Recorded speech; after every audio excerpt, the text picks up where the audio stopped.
आप अभी जैसे मान लो एक डीसी जनरेटर का टर्मिनल टेस्ट करने जा रहे हैं, मान लो पहला प्रैक्टिकल आपका टर्मिनल टेस्ट करने का है, ठीक है ना। तो मशीन ये आपके सामने ये मशीन है, तो ये मशीन में ये जनरेटर का हिस्सा हो गया, ये जनरेटर है और ये आपका मोटर है, मोटर जनरेटर सेट, ठीक है। डिटेल हालांकि इस पर देखना चाहते हैं तो ये प्लेट के ऊपर डिटेल देख लेना कि कितने वोल्ट की है, आरपीएम कितने हैं और कंपनी का नाम, नेम प्लेट की डिटेल जो आपको भरनी पड़ती है।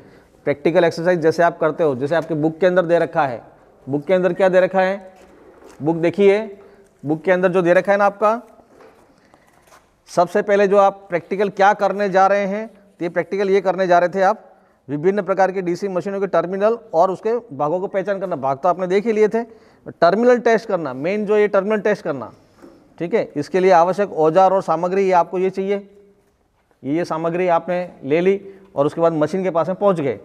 टर्मिनल की डिटेल जैसे आपको भरनी है, तो ये टर्मिनल की डिटेल, ये टर्मिनल का प्लेट ये है, इसकी डिटेल आपको भर देना, कितने हॉर्स पावर का है, क्या है, ये डिटेल आपको मिल जाएगा इसमें।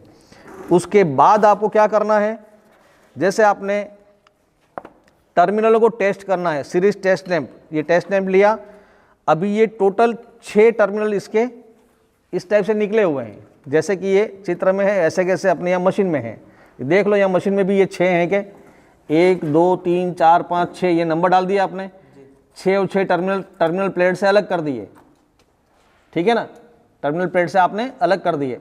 अब जैसा ये 6 टर्मिनल थे, उसके बाद सीरीज टेस्ट लैंप लगा करके ना आपको चेक करना है और एक टेबल बना देनी है, 1 से 2, 1 से 3, 1 से 4, 1 से 5, 1 से 6 में बल्ब जलता है कि नहीं जलता है, तो बल्ब की स्थिति यहाँ आपको लिखनी है, बल्ब की स्थिति आपको यहाँ लिखनी है। और टर्मिनल 1 पे टच करके रखना, 2 पे लगा के देखना, 3 पे लगा के देखो, 4 पे, 5 पे, 6 पे, ऐसे, और ये एक रिजल्ट निकालो। इसके बाद अपन स्टडी करते हैं कि अपना रिजल्ट क्या रहेगा, उसके आधार पर आर्मेचर के सिरे कौन से हैं, शंट फील्ड के कौन से हैं और सीरीज फील्ड के कौन से हैं, ये अपने को पता लगाना है। तो ऐसे आपको टेस्ट करना है, ठीक है।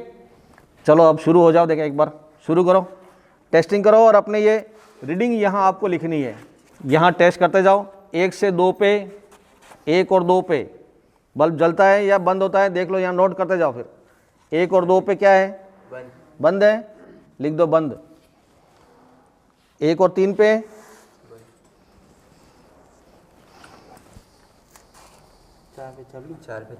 1 और 4, 1 पे ही है ना, 1 तो लगा के रखा है, हाँ, 1 और 4 पे चालू है, ठीक है। और बल्ब की स्थिति भी देखना, चालू है और साथ में फिर ये बल्ब तेज भी जल रहा है, चालू और तेज, यूं रिमार्क में डाल दो। और पहचान तेज, हाँ, पहचान में बल्ब तेज जल रहा है, ये थोड़ा इंडिकेशन और भी डाल दो।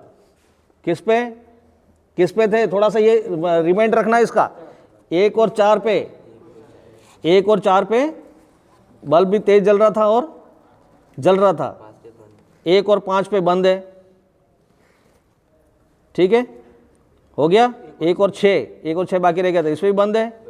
इसका मतलब हमारी जो कंटिन्यूटी आ रही थी किस पे आ रही थी, 1 और 4 पे। तो 1 और 4 जो है ये एक हो गया, ये बल्ब तेज जल रहा था, या तो ये सीरीज वाइंडिंग हो सकती है या आर्मेचर के हो सकते हैं, ये आर्मेचर हो सकता है या सीरीज वाइंडिंग हो सकती है, शंट इसमें नहीं हो सकता क्योंकि बल्ब डीम नहीं जल रहा था। ये निर्णय हो गया ना। तो 1 और 5। अब अगली स्टेप लो, अगली स्टेप किससे है, क्या है नेक्स्ट, 3 से लो आप, 3 लेकर के 3 और 4 पे लगाओ, बल्ब नहीं जल रहा है, बंद है, ठीक है। चलो 3 और 5 बंद है, 3 और 6 स्पार्क हो रहा है, 3 और 6 में स्पार्किंग हो रहा है। इसका मतलब ये 3 और 6 जो हैं एक बार स्पार्क हो रहा है, ऐसा हल्का हल्का स्पार्क होगा, हो रहा है। तो 3 और कौन सा है, 3 और 6, ये शंट वाइंडिंग हो सकती या है, ठीक है। इसमें फिर मल्टीमीटर से इसके रजिस्टेंस नाप लेना आपको। तो 3 और 6 पे स्पार्क हो रहा है। अब बचे कौन से, अब आर्मेचर का पता लगाना है, तो एक तो कार्बन ब्रश पे टच कराओ, एक कार्बन ब्रश पे टच कराओ, एक कार्बन ब्रश पे, और सारे को टेस्टिंग करो किस पे बल्ब जलता है ये देखना है।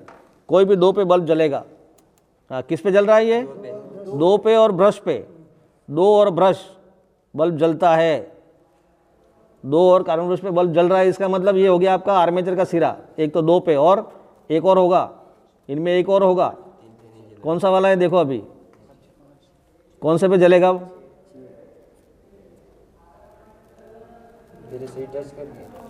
कार्बन ब्रश पे दो, कम से कम दो पे तो कंटिन्यूटी आनी चाहिए।